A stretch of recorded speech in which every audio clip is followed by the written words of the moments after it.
last 5 years, instead of holding those responsible for the attack accountable, Donald Trump and far-right extremists in Congress have repeatedly attempted to rewrite history and whitewash the horrific events of January 6th.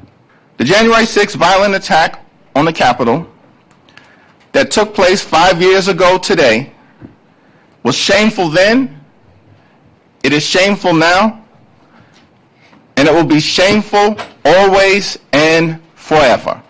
On the first day in office of his second term, instead of fulfilling his promise to lower the high cost of living on day one, Donald Trump pardoned hundreds of violent felons. Officers were stabbed with metal fence stakes.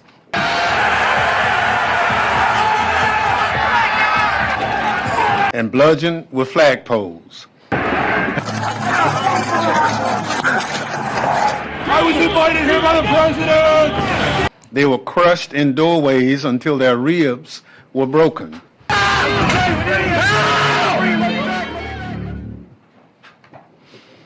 It all culminated, of course, with his speech on the ellipse where he said, you got to go and fight like hell, and if you don't, you won't have a country anymore. So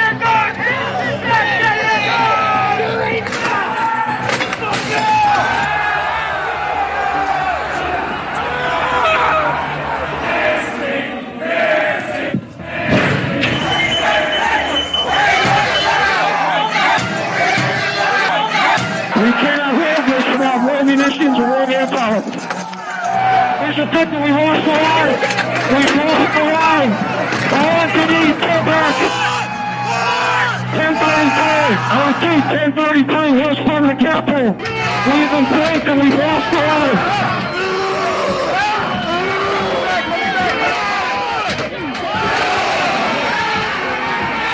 Republicans today are observing this solemn anniversary by doing exactly nothing. 5 years ago today, I was called a traitor, violently assaulted in the line of duty, punched in the face, pepper sprayed, and thought, I'm going to die here on the steps of the U.S. Capitol. He even pardoned rioters who had previously been convicted, as you noted, of manslaughter and charged with production of child pornography. And when his first pardon was insufficient, he repardoned one defendant on an unrelated gun charge to set him free. Why has the president continued to focus on erasing the history of January 6th? I believe it's because he knows that if he can convince Americans to forget the attack on the Capitol, then he can convince us to attack any attack on democracy, no matter how violent. And if that happens, if January 6th is forgotten, or worse yet, excused as legitimate political discourse, then January 6th and attacks like it, more violent, will certainly happen again. To learn from January 6th, we must understand both that mis- and disinformation are the primary drivers of political violence, and that political violence is not limited to physical attacks, including killings, but also includes the threats, intimidation, and harassment that squelch civic participation and undermine the functioning of our democratic republic. I'm a mother and a grandmother and a cancer survivor and a retired addiction counselor. I am also a convicted criminal for what I did on January the 6th, 2021. Once I got away from the mega cult and started educating myself about January the 6th, I knew what I did was wrong. And I think if we didn't have this president and this speaker, this hearing wouldn't be just a democratic hearing.